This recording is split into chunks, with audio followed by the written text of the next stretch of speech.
Buenas, estimado profesor, mi compañera Catalina Zamora Falles y mi persona Jingmei Leiciao vamos a hablar del proyecto de estática, el cual está enfocado en el estudio de equilibrio en cuerpos rígidos. Materiales y metodología.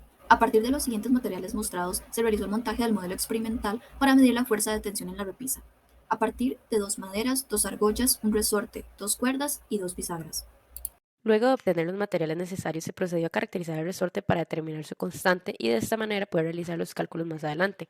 Para este procedimiento se utilizaron los pesos mostrados en la tabla superior y se montó un sistema como es mostrado en la siguiente imagen, para colocarle esos pesos luego al resorte y obtener la elongación del resorte que se observa en la tabla inferior. Ya obtenido estos datos, se hará una gráfica de dispersión del peso respecto a la elongación y así determinar la constante del resorte donde se utilizó la ecuación de la ley de Hooke, el cual se puede equiparar o comparar con la ecuación de la recta del gráfico mostrado, siendo la pendiente el valor de la constante, por lo que la constante del resorte obtiene un valor de 213,91 newton por metro. Ensamblaje del modelo experimental. Seguidamente se definieron las medidas del modelo experimental y se procedió a construirlo, como se muestra en las siguientes imágenes. Como resultado, el resorte y la cuerda se colocaron de manera que estos tengan tres componentes vectoriales. Resultados. Para esta sección se expondrán los cálculos de la tensión experimental.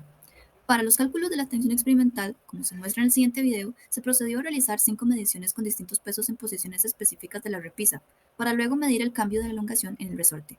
Estos datos son mostrados en la tabla adjunta.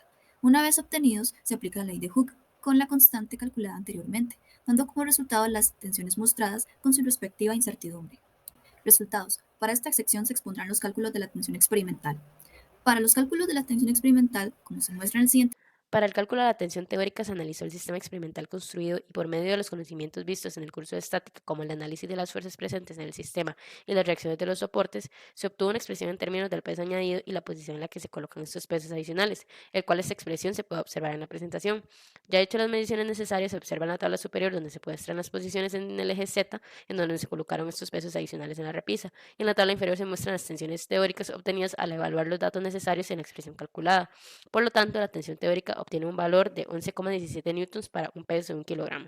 Por último, las principales dificultades al realizar el proyecto fue cerciorarse que para cada medición realizada la repisa tuviera un ángulo de 90 grados respecto a la vertical, ya que esto se debe verificar para los pesos ya colocados en la repisa, es decir, que al colocar los pesos la repisa debía tener un ángulo recto, por lo que se nos dificultó ya que no se colocó nada debajo de la repisa para sostener esto y ya con los pesos encima se ajustaba la cuerda hasta que la repisa tuviera un ángulo recto. El cerciorarse de este ángulo de 90 grados era fundamental, ya que el análisis teórico se hizo en base a esto para que a la hora de analizar el sistema no se tuviera que tomar en cuenta un ángulo diferente para cada caso. Otra dificultad fue la construcción del modelo experimental, ya que por falta de experiencia de realizar este tipo de construcciones hubieron algunas deficiencias a la hora de la construcción del modelo experimental, como por ejemplo a la hora de cortar las tablas de madera que se astillaban dejando irregularidades en la repisa que podían afectar a la hora de hacer mediciones dimensionales y aparte que las herramientas utilizadas para esto eran un poco antiguas.